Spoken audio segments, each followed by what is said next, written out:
Once more, thanks to Raycon for sponsoring today's video. Now, Raycon earbuds, like their everyday E25 lineup, are quality wireless Bluetooth earbuds that, first off, start at about half the price of other premium wireless earbuds on the market. So, from the get-go, you're already saving a bunch of money, and they still sound just as good. Music connoisseurs and celebrities like Cardi B, Brandy, Melissa Etheridge, and Snoop Dogg swear by these. And I mean, I've been doing these promos for how long now? I think I like them too. There's more than a handful of colors to help you match your preferred aesthetic, and their sleek, compact design fits incredibly well in the ears, giving you a great noise-isolating fit. They last about 6 hours on a single charge, but you can also charge the carrying case itself to give you up to 24 hours of additional playtime while you're on the go. I wouldn't recommend going out too much in this time we live in, but working around the house just plain working out or giving your precious cat a hard time, these earbuds are great company for the ears. And as always, you can save yourself 15% off your order today by visiting the link in the description below, buyraycon.com/somecallmejohnny. Pick yourself up a pair today, and I can't stress this enough, please be safe out there. And let's continue on with the show.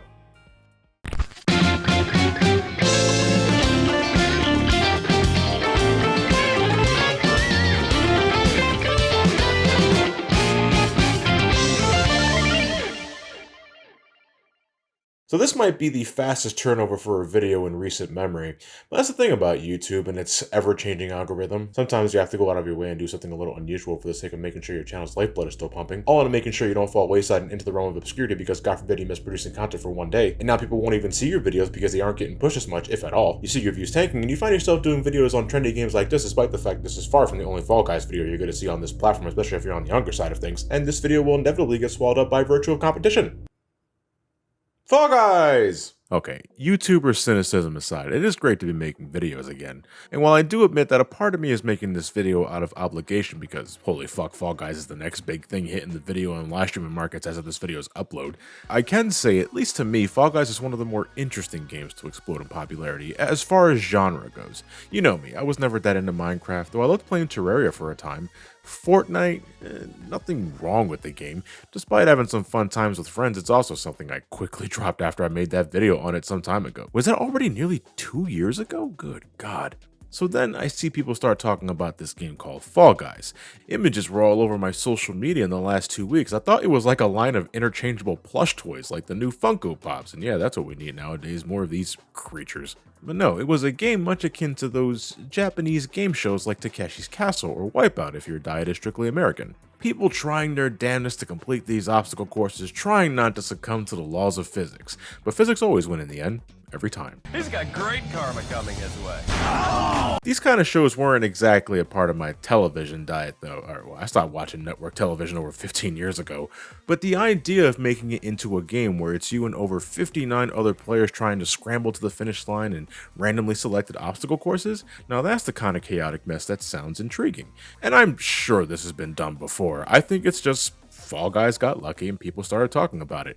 And sometimes that's what it takes for a game to get noticed. Also helps that in the middle of this godforsaken year with COVID and all that, now more than ever folks are at home and they need to find some form of entertainment, and here's this colorful looking game that looks very welcoming. In dour circumstances or not, the development team Mediatonic is super grateful for the recognition, and they're sure as shit taking advantage of their time in the limelight, using social media to raise awareness of not only their game but to help raise money for charities, and I just can't be angry at that. That's using newfound popularity responsibly, and I have a tremendous amount of respect for that. I see their tweets from time to time, and I don't get a corporate entity trying way too fucking hard to blend in with their peers and all that. No, for the most part, they seem like real genuine folks, and I hope they continue to be. But alright then, Fall Guys Ultimate Knockout. Before I even got a game going, I'll admit, I was already feeling that cynicism creeping up on me.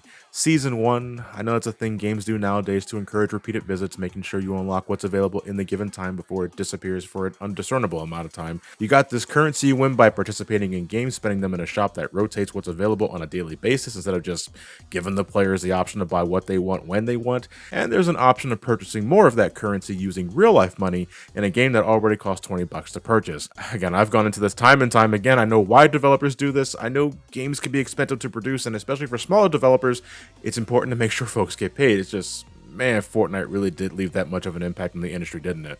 Yeah, well, for what it's worth, I do find the different patterns, the different costumes, and different color schemes charming nevertheless. I want to give a shout out to my bud Jason for gifting me one of the costume packs. I'm out there rocking the astronaut, pirate, and wolf masks, flopping around in agonizing pain with each game. Looks great. Thank you, man.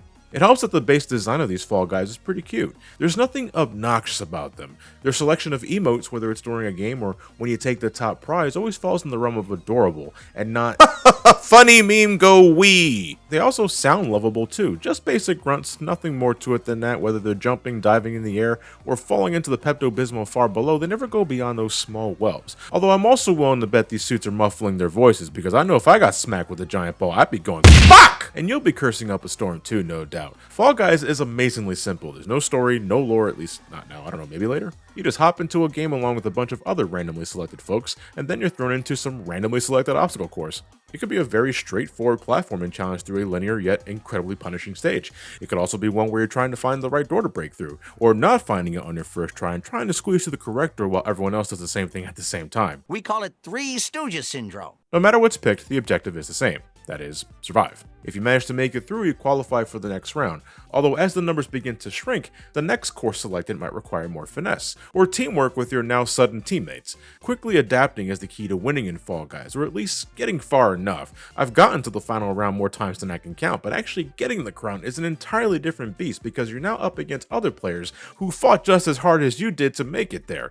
Assuming they're not hacking the game, which I've seen a couple of times, particularly when I was live streaming the game with my Twitch subs. It didn't happen all the time, but that is an issue I hope gets sorted out in future updates. Yeah, I should have mentioned that earlier. I own the PC version of this game. From what I understand, the PS4 version doesn't have this issue, and you get custom names in that version too, unlike here on the PC, where everyone is just Fall Guy such and such number. Apparently it is a temporary thing because folks are using the character names to get super offensive and executing arbitrary code and causing a ruckus on the user interface. Fuck, people got way too much time in their hands sometimes. But I mean, that's also amazing that you could do stuff like that with just character letters and numbers. I should have majored in engineering. But winning the top prize or not, it takes no time at all getting into another game and trying again. You know, you can stay and spectate, get an idea how this specific game works, or you can immediately hop out, collect your consolation prize, and get back in there. Kind of the entire point given the structure. There is an addictive quality to Fall Guys, and as a fan of platformers, the game inherently has more appeal to me. There's a euphoric sense I get when all those years of playing Mario, Sonic, and Crash Bandicoot lets you get those tight jumps exactly right, or when you have control of your character down to a science, which isn't entirely easy to manage given the weight of your characters. Oh yes, these little jumping beans got some weight to them, and their rounded shapes ensure that even landing on your feet correctly is not always guaranteed. I've made what I thought were simple enough jumps only to have my dude fall on his ass upon landing, and then I get promptly trampled by other players along the way. I'd be angrier if I didn't find that so funny, because the look of me and a bunch of others getting scrambled is slapstick at its finest. You know, just heading into this game, the setup of it, 60 people trying to make it through the same course all at the same time, I was expecting a physics engine test, a very thorough physics engine test, and in some obstacle courses, that's literally the entire challenge. It won't be for everyone, that's for sure, and the fact that you have no say in what's selected in the next challenge might be off-putting, especially considering that some challenges just aren't as fun as some others in my opinion. Like, I'm all for the platforming obstacles, I live for this sort of shit, and in sessions where I'm lucky enough to get nothing but these, damn, I get so close to grabbing that crown that I can basically taste the fucking thing.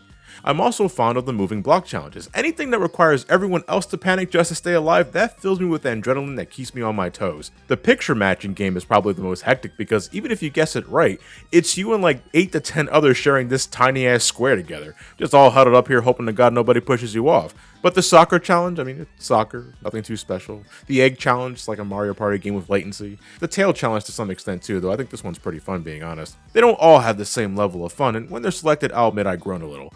But that's the name of the game, you adapt to what's given to you and you push through, either by yourself or with some friends. And playing with friends can add a layer of strategy to the mix. While you're out rolling this ball to the goal, maybe tell the others to fuck with the other team so that they can't proceed. Jesus, the amount of folks I see that just hang near the finish line and hold players down to prevent them from clearing, I'm 90% certain that they're just trolls, but I don't know, some of these seem to coordinate these sort of tactics together, so maybe it's a viable co-op strategy that I'm just not aware of. I'll never hold you down, hell, I might just dive tackle you if it means getting through things faster because I'm just a nice guy like that.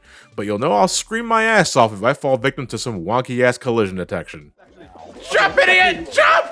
What the fuck? This is most certainly a game I'll know I'll return for a round 2 at some point. Additional seasons might add more content like new obstacle courses and challenges, as well as a smorgasbord of costumes and other vanity items. The game is everywhere now, as you likely already know, and this is with it only being available on the PS4 and PC. Shit, when this game gets on the Switch, it's gonna be a madhouse, doubly so if the game gets crossplay. Yeah, as of now, PS4 players can only play with other PS4 players, and the same goes with PC players. If this game gets crossplay, crossplay, I mean, that's it. That's the next Fortnite right there. Already rocking similar color schemes. It's just a matter of time, I think. Considering the simplistic nature of the game, I feel $20 might be a bit much for some. It really is just a pick up and play sort of romp, but it does keep rewarding you whether you reach the end or not, and never did I feel like the game was intentionally bottlenecking currency to get me to consider spending real money, to get that new costume or the pigeon helmet or whatever the fuck was available. There was nothing about Fall Guys I found predatory, despite it clearly mimicking other juggernauts with similar makes and molds. And I hope that doesn't change as this game's community grows, because it will continue growing. It's inevitable at this point. The core game is pretty damn fun. I found joy in playing it solo with good friends and my Twitch community, and I'll come back to this one, which I can't really say for other trendy games. Fall Guys is a great time for fans of platformers, and it's looking to have a bright future ahead. But we'll see in about a year's time. That's usually the time frame I give to any game that's currently the talk of the town. Not that I want the game to fall from grace. I hope Fall Guys continues to thrive. It's just I hope burnout doesn't happen, immediately. Again, we'll see. Anyway, I'm going to get back to work on the next video. Okay, no, scratch that. First thing I'm going to do is I'm going to get some fucking sleep before I begin working on the next video, because juggling the PS2 video and then doing this immediately after wrecked my sleeping schedule something fierce, so I'm going to take just a day or two just to wind down and relax. Just get things situated. I want to thank everybody at this moment who got to watch the PS2 video, left a positive remark and words of encouragement for me, currently trying to take care of my body. It's working, my routine, the diet and all that stuff, it's working. I'm feeling way better than I ever have been, despite the occasional bouts of insomnia, which screws everything up. That's never going to change probably in my life, but whatever. I'm working on it, damn it. You guys are taking notice, and thank you. Always heartwarming to see those kind of remarks. Anyway, I'm going to stop stretching the video out for time so I can just relax for a bit and just have a good night, everybody. Stay safe, wash your hands, wear a mask if you decide to go outside. Have yourselves a fantastic night, and take care.